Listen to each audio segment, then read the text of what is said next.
नाही ओळखली शरीर किंवा कपडे चेक करून काय करणार? त्यांच्या मनात काय चालले ते ओळखानं.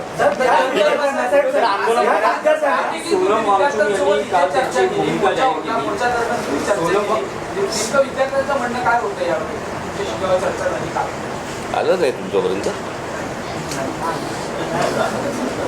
त्यांनी व्हिडिओ काढले होते ना. सोनम वांगचुक यांचं असं म्हणणं आहे की विद्यार्थ्यांवर ज्या केसेस आहेत त्या मागे घेतल्या तर आपण आंदोलन किंवा उपोषण संपवू. तुमचं विरोधी पक्षाचं काय म्हणणं आहे की याचा लॉजिकल एंड म्हणजे धर्मेंद्र प्रधान यांचा राजीनामा तेव्हाचे आंदोलन थांबेल, की सरकार असं म्हणते की चर्चा करायला या लोकसभेत संसदेत यावर चर्चा होईल आणि त्यानंतर मग पुढचा निर्णय घेण्यात? आता तिकडे नाही बघा, आता प्रत्यक्षात तिकडे काय चाललंय, कारण मी मागे प्रेस कॉन्फरन्स घेतली होती. नाही, मी इथेच बोललो होतो. मला वाटतं की काही वर्षांपूर्वी म्हणजे 2018 साली एक जे डी अगरवाल नावाचे गृहस्थ होते, ते गंगेसाठी उपोषणाला बसले होते. सरकारने लक्ष नाही दिलं. 115व्या दिवशी त्यांनी प्राण सोडला. गंगा आणखीन वाईट झाली. म्हणजे करोनाच्या काळात तर मग गंगेमध्ये मृतदेह पण सोडले गेले. मग या सरकार हे निर्दयी आहे. मी वांगचुकना त्यांना तिथून हलवण्याच्या आधी 1-2 दिवस आधी फोनवरनं बोललो होतो आणि मी त्यांना हेच सांगितलं होतं की आपण उपोषण सोडा, कारण उपोषण कोणासमोर करायचं, ज्यांना काहीतरी संवेदना आहेत. या सरकारला संवेदना नाही आहे. त्याच्यामुळे त्यांना असं वाटतं की अशी लोकं गेलेली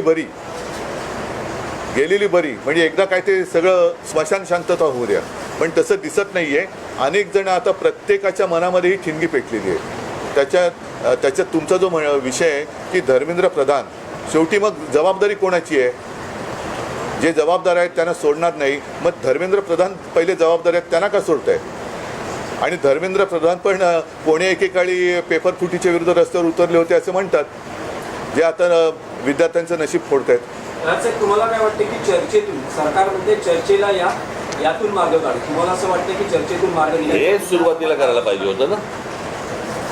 हीच गोष्ट उपोषणही झालं नसतं, लाठीचार्ज झाला नसता, मुलांनी मार नसता खाल्ला.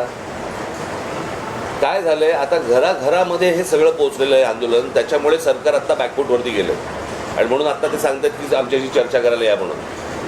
कळलं का? ज्यावेळेला ज्यावेळेला त्या शेतकऱ्यांनी, ज्यावेळेला पंजाबच्या शेतकऱ्यांनी, हरियाणाच्या शेतकऱ्यांनी ज्यावेळेला मोर्चा काढला होता, त्यावेळेला काय नाही बोलवलं? कारण तो प्रत्येक घरातला, देशातला नव्हता विषय.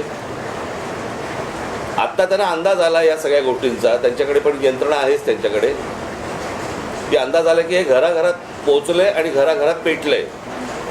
म्हणून आता बोलतात की आमच्याशी चर्चा करायला या. मणिपूरच्या प्रकरणात, त्या शिखांच्या प्रकरणामध्ये काही ट्विट केल्याचं आढळलं का पंतप्रधानांनी? त्यांच्या लक्षात आलंय की हे आपल्या अंगलट आलेलं आहे आणि म्हणून ही आता सारवासारव सुरू आहे. आणि एकच आता नाही एक मिनिट, तुम्ही जे आता सांगितलं ना, की आता घरोघरी जाऊन चेकिंग, कॉलेजमध्ये जाऊन चेकिंग, तर मी सरकारला आणि पोलिसांना एक नम्र विनंती करेन की तुम्ही आणखीन आग भडकवू नका. ही मुलं शांत आहेत, त्यांच्याशी नीट चर्चा करा. ही शांतता भंग करण्याचं काम पोलिसांनी आणि सरकारने करू नये. मुख्यमंत्र्यांना आजही शंका आहे, ते म्हणतात की अँटी सोशल एलिमेंट, असामाजिक. आम्हाला पण शंका आहे की आता सरकारमध्ये असे कोण परकीय शक्ती सामील झाल्यात का की या मुलांना, देशाच्या विद्यार्थ्यांना चिरडण्यासाठी? आणि मी तुम्हाला सांगतो, 26 तारखेला जर असे कोणी घुसवण्याचे प्रयत्न केले ना, पटकावून काढणार. कळलं का? शांततेने मोर्चा असेल, शांततेने ह्या सगळ्या गोष्टी होतील, याच्यामध्ये कुठचीही हुल्लडबाजी नसेल, काहीच गोष्टी नसतील. पण उद्या जर समजा दिल्लीसारखं इथे काही करायचा प्रयत्न केला, इथे काही करायचा प्रयत्न केला, आमची लोक सोडणार नाहीत.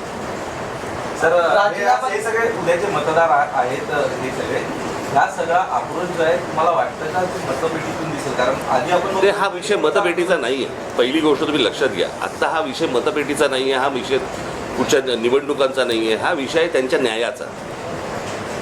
कळलं का?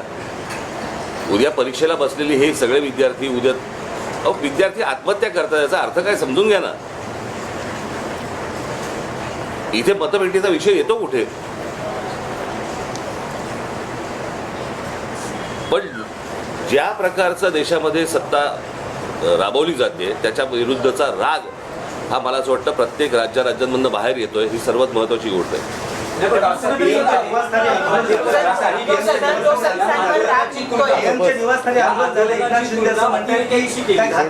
जाऊ दे त्यांची त्यांच्या विरुद्ध हे बघा त्या आंदोलनाची तुलना अतिरेक्यांशी केली. त्यांच्याबरोबर तुम्ही त्यांच्या विरोधात काही बोललात की तुम्ही देशद्रोही असता, अँटी नॅशनल असता. कोणी केली सर्व होतं. अरे जाऊ दे रे, त्यांची कुवत आहे का